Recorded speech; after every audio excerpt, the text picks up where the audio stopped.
What's going on YouTube? Welcome back to week 6 of scaling an ecom brand from 0 to 100K a month. And I show you guys absolutely everything. So we have a lot to cover today. I'm going to be showing you guys the product, the landing page, my testing thesis, some crazy things that I noticed with the product. Also some updates on my current brand because we got hit with a cease and desist letter. So I advise you guys to stay to the very end because there's going to be so much sauce in this video. And if you guys do like it, subscribe and message me on Instagram if you guys have any questions at all. Let's just jump straight into it. So jumping to the first brand quickly, we actually decided to order stock for one of our brands, mainly for like quality control and get a gauge on what we're actually shipping to the customer.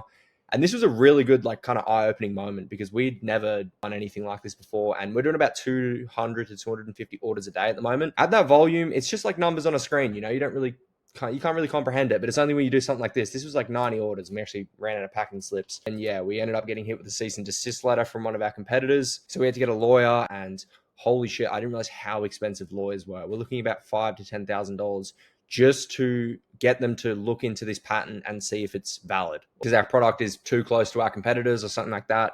My card also got hacked. Someone ran up $500 worth of Uber Eats on it, which was a bit of a pain in the ass. But yeah, jumping into the product, what the product was, how I found it, the results. You can see here, this was day 1 of the test. Now, I didn't really want to make this video because I wanted to kind of gatekeep the product myself, but I was like, fuck it. I'm trying to be as transparent as I can on here, so I'm going to show you guys absolutely everything. First day, we're sitting at about a 3.5 ROAS, $240 in sales off about $70 in ad spend. And then the second day, we actually managed to get 2 to 3 sales, I believe, sitting at about a 5 ROAS, and then the ban waves just started happening.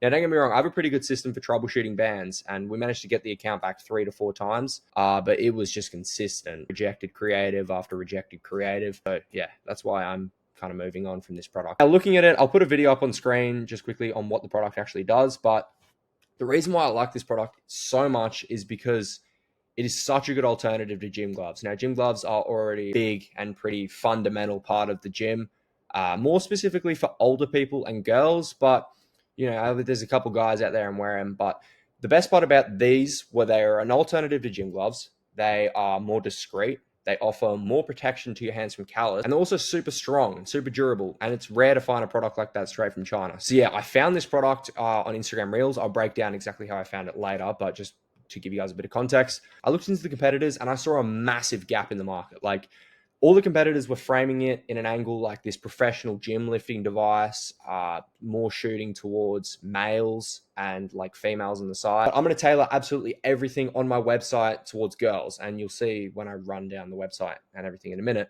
exactly how that goes down. Okay, breaking down this landing page now. One common theme you'll see with all of my landing pages is I keep them super fucking simple. They're all well and good adding like tons and tons of reviews and stuff and all these different sections in it, but I like to keep it as simple as possible, handle as many objections as I can in as little space as possible, if that makes sense. And this landing page here, this exact one, had a 12 to 15% conversion rate in the 2 days that it was active, obviously before I got banned. So just the basic product images there. I won't break them down too much because, yeah, it's just tailored towards your product. Now, these 3 sentences here, you want to make them super simple, super concise, and you'll always see with mine, I back it up with testimonials. So they're going to scroll down here now and they're going to see the Kaching bundle setup.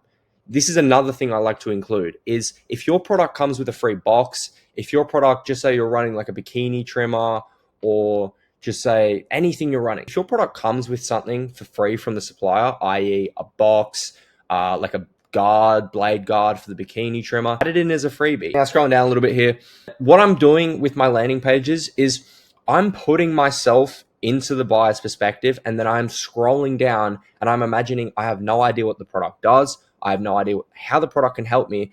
And any questions or any problems that the buyer may see with the product, I'm putting myself into their shoes and then I'm scrolling down like that. Honestly, this is what my brother did. This is how I picked it up. My brother used to do this. I used to just bang out landing pages. Yeah, fucking 1 product a day, all this. He always has. Like, he is a god when it comes to getting 10+% conversion rates. Like, and I've studied what he does now, and I do the exact same thing. And putting in the extra hours is so worth it because it can be the difference between you getting 0.3 ROAS and you getting 2 ROAS just from your conversion rate. You can see now just some more objection handling, versatile for every lifter, enforcing that point. And another thing I'm doing, I'm building this in mobile view. If you guys are building your sites in website view, is what will happen is you'll get all the images correctly formatted for the website. And as soon as you try to put it into mobile, it'll all be mixed up. It'll all be mixed around. So definitely do go into the website view occasionally, but try to build everything out on the mobile view. You can see another trend through this. See how it's all females. Girl hands, girl lifter. That obviously is guy hands, but still, I couldn't find any other calloused female hands, so I just went with that one. Female hands. This is how I was able to differentiate myself from competitors, because other websites were tailoring to men and women, as I went purely for girls, and all my ads and everything were girls. So that is why I was able to hit it with this product, was because I didn't just go in and rip all the freaking best performing ads with guys and everything. I went in with an exact strategy, followed it, executed it, and that's why this product would have been a winner. Simple website, but yeah, highly converting. Okay, so now how did I find this product? I was running the Reels method. Now the Reels method, it has been popping off for me recently. It's very slept on. What I mean by the Reels method is the Instagram burner account. And I don't know whether Instagram have just stepped up their game recently or my account's just hella optimized, but I have been seeing some crazy products on here. The thing you have to take into account with Instagram Reels is you do have to validate the product. Like you can't just see it and be like, yeah, it's not like Calidator where you actually have data and all that.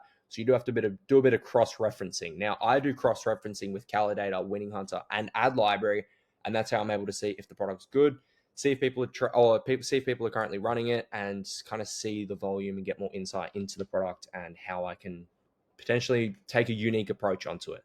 So first thing I noticed was 2 to 3 major competitors running it. The creators were mid. And what I mean by this is that the people who are running ads, they had obviously just ripped the creatives from maybe like organic accounts. I'm pretty sure this product was blowing up organically. So they went through, they just directly ripped the organic content and they were running it as ads. Now, organic content is completely different to paid ads. Like it does have some similarities, should I say, but the hook isn't hyper specific. It doesn't have a reason for the person to keep watching. It doesn't have a clear call to action at the end with all your offer and all that. The way you frame organic is completely different than the way you frame paid ads. So that was the first thing I noticed. Another big thing was these guys, I'm pretty sure, were paying Winning Hunter and paying the ad spies to actually hide and kind of lay low in that sense. Because normally I was super surprised when I saw this product as well, because I'm looking for products every single day. And I hadn't seen this product yet. And the volume that these guys were pushing out was wild. And for me to not catch that, I was pretty surprised. And this would explain why. And then they were adding ads and creators very aggressively. Like if we come up to here now, you can see that 130 results, 240 results, and both of them started in January. So that's how I found the product. I do get a lot of people reaching out to me like, Ra, what is your favorite product research method? And truthfully, it's all three. If I'm not using Winning Hunter, I'll use Calidator. If I'm not using Calidator, I'm using Reels or the burner method. And the best part about the burner method as well is you can kind of substitute your Reels break, like your brain rot break or whatever, with scrolling products. So if you're at the gym, if you're laying down in bed, you can just log into your burner account and then scroll and just be finding like crazy products. So yeah, really do hope you guys found this video super useful. As always, if you guys have any questions, message me on Instagram. Another thing, if you guys watched this far, I know that you guys are serious about ecom, so you can message me on Instagram and get an invite to the Discord. It's not paid or anything like that, but I'm just keeping it specifically at the end of my videos so it doesn't get flooded with a bunch of people who can't watch past the first 3 to 4 minutes. So see you guys next week in week 7. If you found this video useful, subscribe and peace.